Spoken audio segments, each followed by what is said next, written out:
guys, welcome to my YouTube channel Ravilla Vlogs. ఏంటి starting cleaning చూపిస్తున్నాను అనుకుంటున్నారా? ఇంకేముందండి, పండగ వచ్చేస్తుంది కాబట్టి క్లీనింగ్ అయితే చేసుకోవాలి కదా. సో ఆ పైన ఉన్నవన్నీ తీసి దులిపి చేసేటప్పటికి అంత ధూళైతే వచ్చిందండి.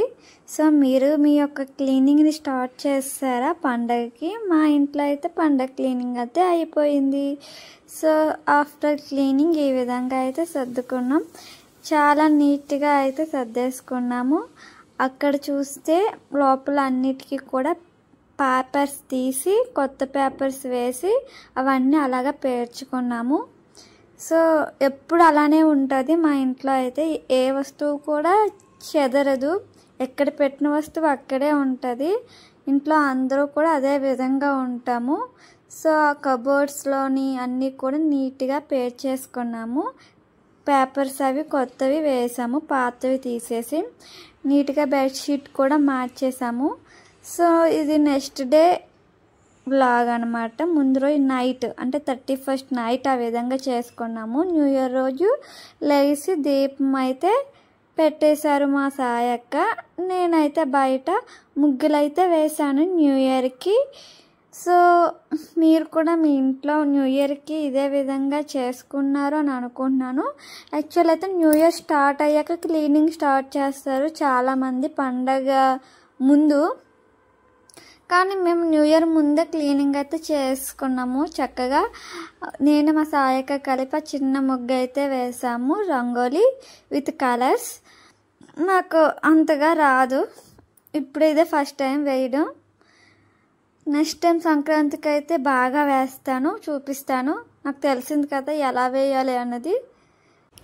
ఇప్పుడు న్యూ ఇయర్ అంటే పెద్దగా ఏమీ అనిపించలేదు, కానీ చిన్నప్పుడు న్యూ ఇయర్ అయితే మాత్రం భలే సందడిగా ఉండేది. దట్టు హాస్టల్లో చదివే పిల్లలకైతే ఇంకా మంచి మంచి మెమరీస్ ఉంటాయి న్యూ ఇయర్ రోజు. మళ్ళీ ఆ డేస్ అయితే రావు. సో ఇంకేంటంటే నేను మా రైస్ ఇంకా పప్పు అయితే కుక్ చేశాను అనమాట. మా హస్బెండ్కి లంచ్ బాక్స్ కూడా కట్టేశాను, అండ్ విత్ అప్పడాలు. ఎందుకంటే ఉట్టుపప్పుతో తినలేరు కాబట్టి అప్పడాలు కూడా వేసాను మా హస్బెండ్ కోసం అనేసి. మధ్యాహ్నం కూడా మేము లంచ్ చేసినప్పుడు మళ్ళీ వేసుకున్నాము. సో మా హస్బెండ్ అయితే ఆఫీస్కి అయితే వెళ్ళిపోతున్నారు. మా ఇంట్లో అందరికీ సెలవు ఉన్నా సరే మా హస్బెండ్కి మాత్రం ఓన్లీ సండే తప్ప ఇంక ఏ డే కూడా హాలిడే అయితే ఉండదు. ఇంకా అంతే, మరి సాఫ్ట్వేర్ అంటే అలానే ఉంటుందేమో. సో ఇంక నేను ఇంట్లో ఖాళీగా ఉన్నానని చెప్పేసి నా కబోర్డ్ అయితే సర్దేసుకోవడానికి మొత్తం బట్టలన్నీ తీసి బెడ్ మీద అయితే పడేశాను. అవన్నీ సర్దినప్పటికి నాకైతే 2 hours అలా పట్టింది. నేను అసలే కంటిన్యూగా చేయలేను, అది కూడా స్లోగా చేస్తాను, అందువల్ల అంత టైం పట్టింది. నీట్గా ఆ విధంగా అయితే పేర్ చేసుకున్నాను. న్యూ ఇయర్ అని చెప్పేసి తగరపవలస నుంచి biryani, egg fried rice, chicken, prawns, sweets, cake ఇవన్నీ అయితే మా బావగారు అయితే తెప్పించారు. సో ఎలాగైనా మరి న్యూ ఇయర్ అంటే అమ్మతో సెలబ్రేషన్స్ ఉండాలి కదా. సో ఈవినింగ్ బయటకు వెళ్ళేసి అయితే వచ్చి కేక్ అయితే తిన్నాము నేను మా హస్బెండ్. నెక్స్ట్ నైట్ డిన్నర్ చేసి మా సుదీక్షతో అయితే ఆడేసుకున్నాము. మీరు కూడా చిన్న క్లిప్ చూసేయండి.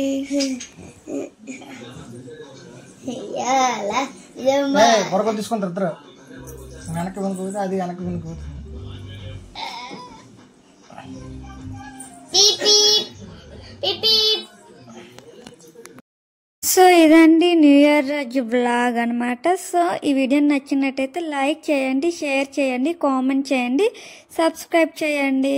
మరిన్ని వీడియోస్తో మళ్ళీ మీ ముందుకు వచ్చేస్తాం. Bye bye.